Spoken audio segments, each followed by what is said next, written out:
essa fase, eu lembro de uma vez que era uma aula de história do Thiago.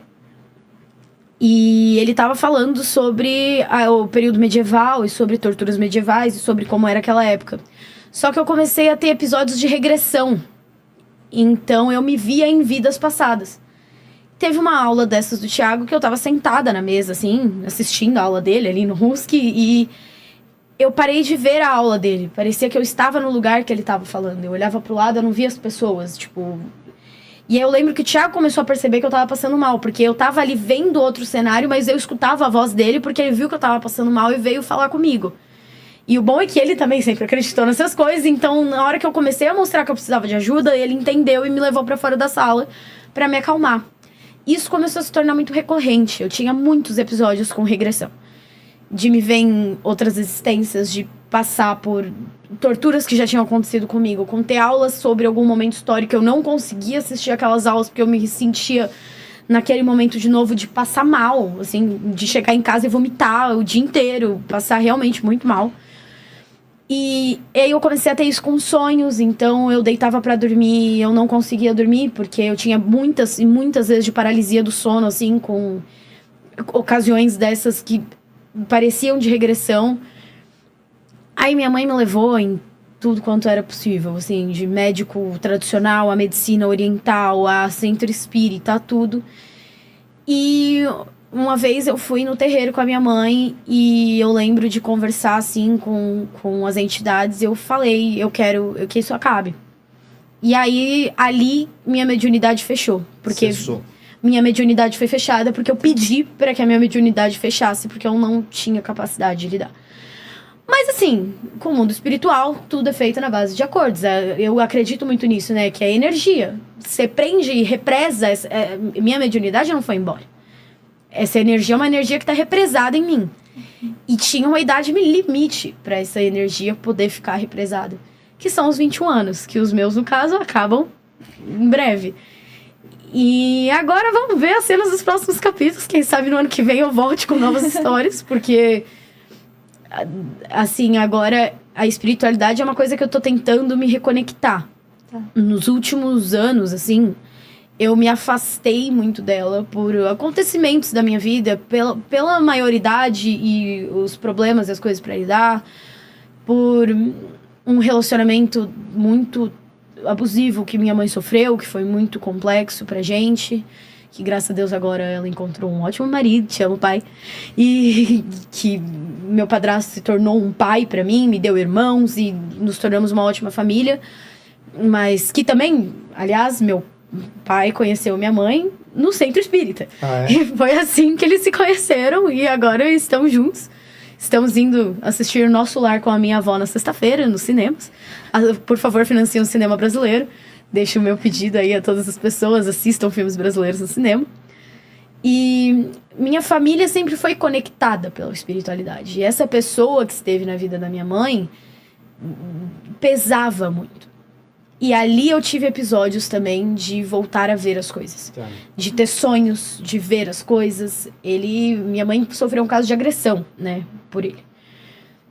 Uma noite antes eu sonhei com essa agressão acontecendo. E eu vi o que acontecia. E aconteceu exatamente da maneira que eu tinha visto. Você lembra a idade, mais ou menos? Eu tinha 18 anos. Isso foi... Ah, tá. E ali eu vi que era realmente, tipo... E até por isso eu te digo isso, de a mediunidade ser uma energia represada. Uhum. Era um momento que era de vida ou morte. Foi uma coisa bem grave. E se a gente não tivesse agido da maneira que a gente tinha agido... E aquela manhã eu contei pra minha mãe que eu tinha tido esse sonho. E ele já tinha comportamentos muito agressivos. E aquela manhã eu contei pra minha mãe que eu tinha tido aquele sonho. E aquilo deixou ela com um alerta.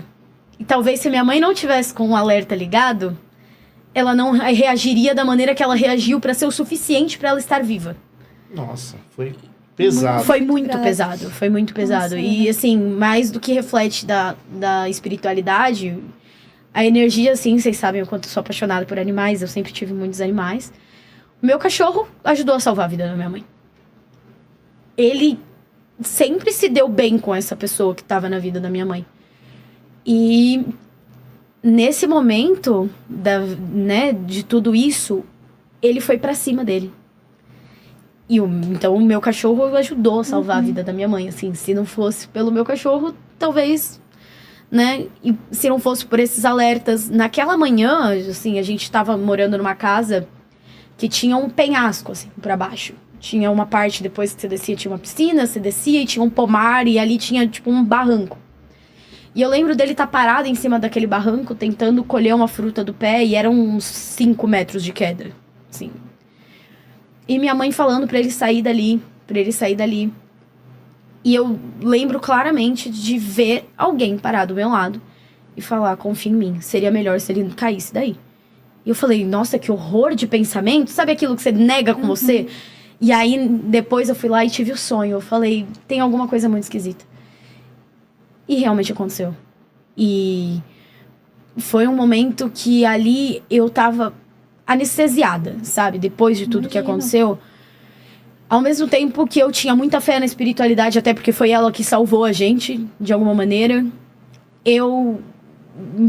Era aquele momento de remorso com Deus, com o universo, com por que deixar isso acontecer conosco. E tem esse sentimento de repressão. E ali foi um momento muito complicado. Então eu tava lutando meio que nessa dualidade. Ao mesmo tempo que eu confiava muito, porque eu sabia que eles tinham salvado a gente. Eu ficava nessa, mas porque deixou a gente passar por isso? E eu acho que essa é a grande dualidade da espiritualidade, sim. Né? E naquele momento eu já andava muito desligada da espiritualidade, assim. Mas naquele momento foi ao mesmo tempo uma reconexão, ao mesmo tempo uma dúvida sobre a existência dela. Mas aí, de novo, eu voltei a me conectar de pouquinhos e voltei a acender minhas velas, a conversar com os meus orixás, a ter as minhas imagens em casa. E tanto que assim, depois de tudo que aconteceu, hoje em dia eu e minha mãe, graças a Deus, a gente tem uma vida muito abençoada. E a gente faz piada de muitas coisas da situação. No dia que tudo aconteceu, nós conseguimos fugir. O que aconteceu com a minha mãe foi um pé quebrado. Graças a Deus, no final das contas, a situação se resumiu a hematomas e um pé quebrado. E a gente conseguiu fugir. E ainda foi o pé esquerdo. O carro dela era automático, deu pra dirigir. Conseguimos sair de lá. Tá vendo? Deu tudo certo. Mas assim, nessa brincadeira, hoje em dia, sobre um assunto que foi sério, mas levando com leveza tudo que aconteceu, a gente saiu correndo. É aquilo, né? Você pega as coisas, você não sabe o que você enfia no carro. Eu sabia que eu ia enfiar todos os bichos dentro do carro. O meu carro parecia a Arca de Noé. Tava lotado de bicho. Eu falei, eu vou levar o bicho.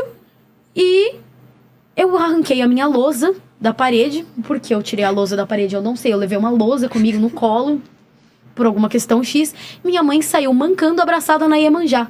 Primeira coisa que minha mãe pegou foi a estátua dela de Iemanjá. E ela saiu abraçada na Iemanjá dela. E hoje em dia a gente faz piada com esse assunto, minha mãe e eu, porque a gente fala, nossa, né? Pior dupla do mundo. O que você leva pra se proteger? Uma lousa e uma Iemanjá, caramba. Mas isso prova também até o quanto a espiritualidade tá nos piores momentos. A primeira coisa que minha mãe conseguiu pensar foi minha Iemanjá. E essa Iemanjá continua aqui conosco. Ela era da minha bisavó. E depois que a minha bisa faleceu, né, a gente ficou com pouquíssimas coisas dela.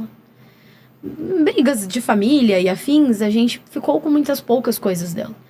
E a Iemanjá era uma coisa que era muito significativa pra minha mãe. E minha mãe conseguiu ficar com a Iemanjá dela. E foi a primeira coisa que ela pensou em pegar. Então eu acho que isso também mostra o quanto, mesmo de uma maneira... São sinais. Exato, de uma maneira faz muito ali... sentido isso. Só a lousa que eu tô tentando entender o sentido dela. Eu tava estudando pra medicina, assim... Na época era importante. Na época era importante. Programa, se for organizado, era isso. Faz sentido sobre o aspecto do estudo, né? Eu queria que meu estudo funcionasse. Eu peguei uma lousa, assim, óbvio que ela chegou toda apagada, porque meu cachorro tava em cima. Então, assim... Mas eu levei a minha lousa. Agora, tem uma coisa, né, Clarinha, que a gente tem que refletir muito, assim. Nós estamos em 2024, Sim. Né, agora, 2024, e a gente tanto tem que dizer e falar, e falar o quanto a mulher sofre ainda, o quanto Sim, a mulher sofre abuso, todo tipo de abuso. Sim. O quanto ela é violentada nos seus direitos. Com tudo. E é uma coisa que a gente fala, e a gente acha que é tão distante. Exatamente. A gente acha que acontece... Nas periferias. Com pessoas... O único caso é que nas periferias as mulheres morrem. Assim, não que não pudesse ter acontecido com a minha mãe. Só que a gente ainda tem uma condição financeira, uma instrução, um poder de certa maneira. De até levar pra frente. Exatamente. Se emancipar, de sair daquela condição. Exatamente, porque a gente tinha condição financeira para sair da situação. Mas a maior parte das mulheres viram estatística por conta disso, porque elas não têm essa capacidade. E porque, de uma maneira muito realista, eu presenciei de perto o quanto a própria polícia te afasta de fazer o seu BO. Não, deixa pra lá, porque ninguém leva a sério da maneira que era pra ser levada. Por isso que se cria a Delegacia da Mulher, porque é uma tentativa de criar empatia com a dor.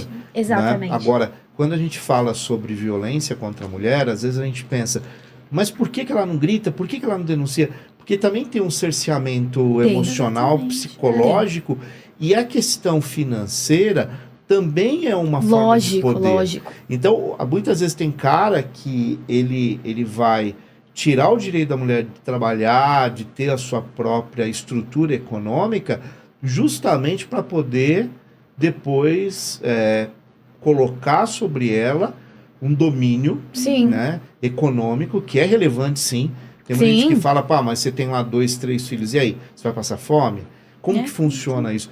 Então, não dá para julgar, não dá para falar estando fora do contexto. Exatamente. E a violência, ela não é só física, né? Não. Existem várias formas da violência. A violência, eu diria que a violência psicológica é muito pior. É muito pior, porque até você chegar na violência física, normalmente você passou por muita violência psicológica. Etapas.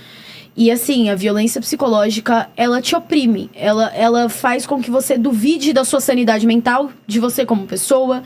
Ela faz que você duvide de muita coisa. E eu digo que, assim,